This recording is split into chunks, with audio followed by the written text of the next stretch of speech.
It's a very different story seeing it on TV and then seeing it in person. This is what our city looks like today. All these businesses are boarded up. It is the story everybody is talking about this morning. This scene on an Indianapolis interstate, that semi truck exploding on the east side. The driver pulled to safety moments before his truck exploded again. Heard our reporters talking about the boarded up businesses downtown tonight. We know at least 30 of them are facing extensive repairs. When you go car shopping, you likely pay attention to vehicle safety ratings, right? They're based on crashworthiness determined by these crash tests. Several consumer groups now, though, claim that those crash tests aren't entirely accurate. There's a lot happening outside, and I just need to warn you, it looks like it's fine. We keep saying the same thing, but Krista, it's dangerous out there. And we have been waiting to debut this set for so long. It's so nice to be back together. It's nice to sit extra.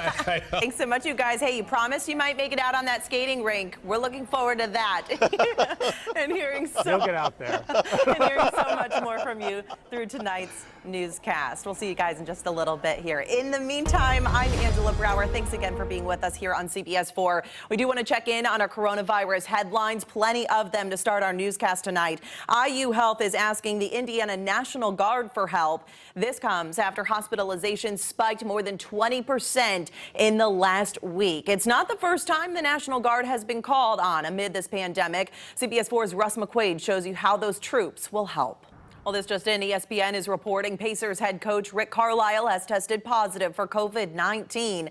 The team canceled practice today out of an abundance of caution. The Pacers are scheduled to host the Dallas Mavericks tomorrow night at Gainbridge Fieldhouse. The city of Fishers is now refusing walk-ins at its mass vaccination clinic. Officials said they're short on needles and syringes. They expect the shortage to be temporary. If you're interested in making a COVID vaccine appointment, you can do so online. We have a link on CBS4Indy.com. More teenagers will soon be able to receive Pfizer's vaccine booster. The FDA just expanded eligibility to 16 and 17-year-olds.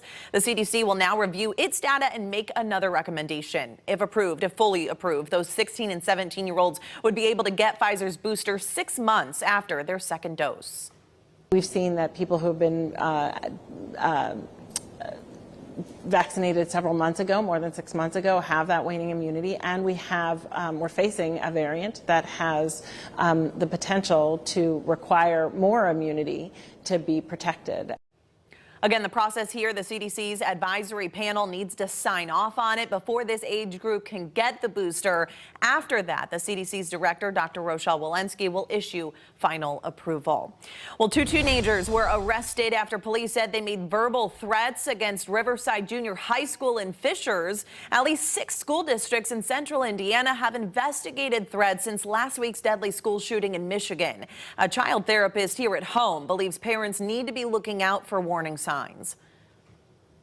Any situation where a kid is threatening to harm themselves or others is that they're feeling hopeless and helpless. Like they don't feel like they have any other option. The teens were released to their parents. A 29-year-old is in custody after police said he shot at a car along I-65 and Lafayette Road last night. The driver in that other car was not hurt. State police arrested Christian Williams at a home on Indy's near North Side. The FBI also just arrested a third man who they said was involved in robbing an armored truck. This happened in Kokomo November 16th. This week, officers said Edwin Sims, this man right here, led them on a short chase in Indianapolis. He is now facing charges. Keith Martin and James Alexander were already in custody in connection with that robbery. Carmel's police chief is retiring after the new year. Jim Barlow's last day on the job will be January 7th. Barlow has been with the Carmel Police Department now for 38 years. Deputy Chief Jeff Horner will replace Barlow as chief. And right now, the city of Carmel is celebrating Christmas. The Christkindl Markt is open and bustling, as you just saw on this Thursday. Tonight, CBS 4 anchor Bob Donaldson is live there showing you what it takes to put all of this together. Bob, we know it's a lot. Developing now, IMPD is on scene of a double shooting on the west side. This is just coming into our newsroom here. This happened on St. Thomas Boulevard around 5 o'clock tonight. 2 people were injured. We do not yet know their condition or if IMPD has yet identified a suspect. Our crew on scene is gathering details. We hope to have those shortly. We'll bring those to you on air and online at CBS4Indy.com. Nearly half of all Indiana counties are now in the red, meaning there is a high rate of COVID transmission. And because of that, one local school system is once again requiring face masks. CBS 4's Eric Graves spoke with the Avon Community Schools superintendent about it. You need it to drive a car. You need it to fly. My guess is most folks don't realize.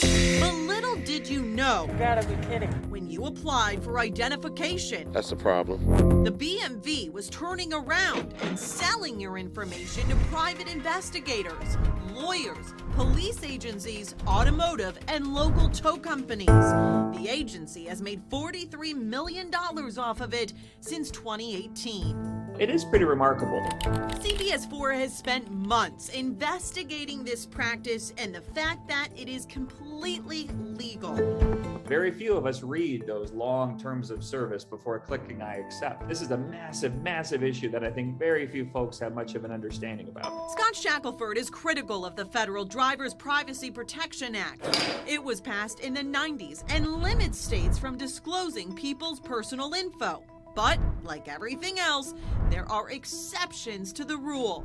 14 of them, to be exact. Kind of a Swiss cheese law. The exceptions allow these industries to apply for something called enhanced access.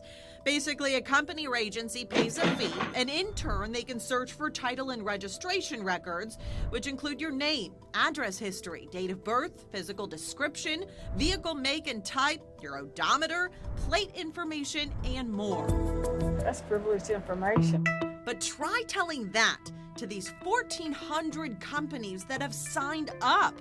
We contacted dozens, but no one was willing to talk on camera about why they wanted extra access and what they were using that information for. Because most are private, we may never know. It seems out of line. Now, Shackelford and several of you are concerned that your private data could take a wrong turn. There's no control the DMV has after that initial transaction, right? That information can be repackaged yet again and sold to another party for whole different purposes. We asked the BMV for an interview on how it could assure security, but a spokesperson declined. Instead, she emailed explaining the BMV audits businesses with enhanced access every 3 years. So far this year, the agency has revoked 6 accounts, most because the company did not respond to audit requests. I want my information private, but I want to give it out. It's my responsibility to do that, but not nobody else. Now, Indiana is one of at least 35 states that sell or provide such access to government and private sectors. Some, though, like Colorado, are kind of pumping the brakes on this. They are now considering additional legislation to block even those 14 exceptions. We wanted to know if that would be something Senator Todd Young, Senator Michael Creeder, the chair of Homeland Security and Transportation, or Senator Chip Perfect, the chair of Commerce and Technology, would be interested in. But none of them are willing to comment on this story either. In the studio, I'm AngelaJBrauer, CBS 4 News. Tonight, we have an exclusive look at some of the makeshift warehouses law enforcement are running into nationwide.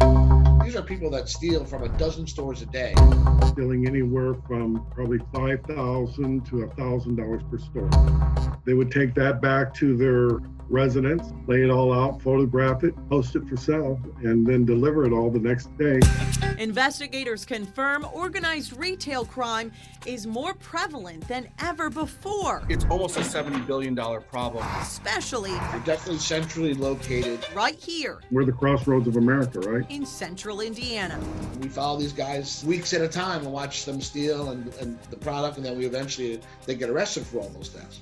But we're always trying to track that product. That's how we know for a fact it originated like in Indiana, in some of ththose suburban neighborhoods in Indiana, because we were there. Tonight, Ben Dugan, the president of the National Coalition of Law Enforcement and Retail, and Jerry Biggs, the manager of major investigations for Sally Beauty, confirm. There are a lot of ongoing cases right now. In Indiana. In Indiana.